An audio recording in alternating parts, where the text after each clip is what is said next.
Hi, in this video I will tell you how to apologize to a child when you have been mean or actually have done something in your parenting that you prefer not to do, ignoring, shaming, spanking, whatever.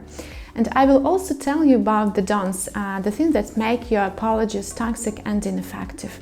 So the main idea here is to give your child the message, it's about me, it's not about you, and my ability or inability to handle strong emotions, even when they are triggered by your misbehavior, is my responsibility, not yours. So it can sound like, sweetie, I'm so sorry for what has just happened. And here, try to acknowledge the impact of your words or actions on your child. I know it must have been so frightening for you when I was yelling at you, right? Or when I squeezed your hand and pulled you, it must have been so painful for you, right? And you couldn't understand what is happening, why your mommy was doing that, right? Let your child express his own emotions, because when we do something we regret, our children also feel something they would not prefer to feel, right? So they need space, time, and our acceptance to express it. Next, tell your child that you do not put it on him. You know, sometimes it's so hard for me to control my feelings. And I know that I might get so crazy and angry that I explode. And I want you to know that I feel so terrible about it. And even when I'm so angry or crazy, I want you to know that I still love you no matter what. So basically, I'm sorry, that's not about you, that's about me.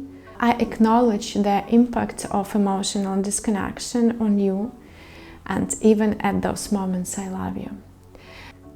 I know it might be really hard to take the first step and to apologize, and it could work for you if you invent some kind of symbol or sign of reconnection.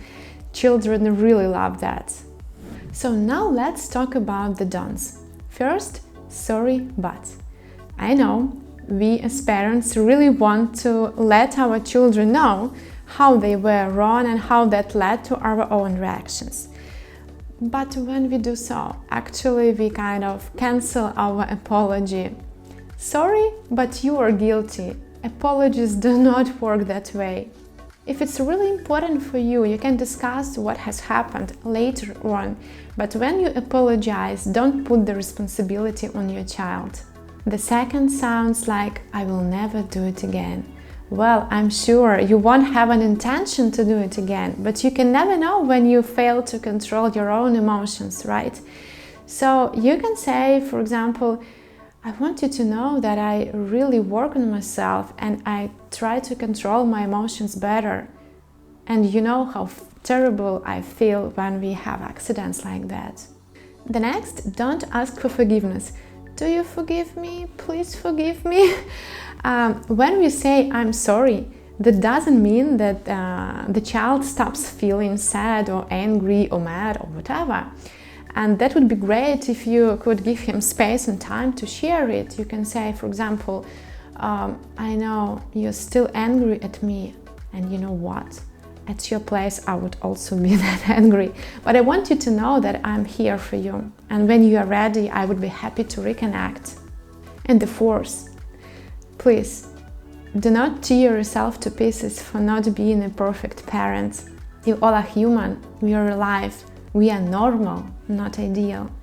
If we can say, I'm sorry, I was wrong, if we know how to reconnect and stay emotionally in touch, I think that's perfect experience for our children, and that's also part of their personal development.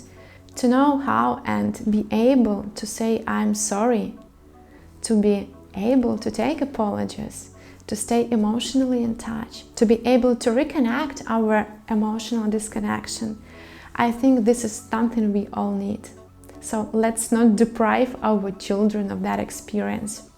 I hope that video was useful. Next time I will tell you about toxic parenting, so subscribe, hit notification button to stay in touch. See you!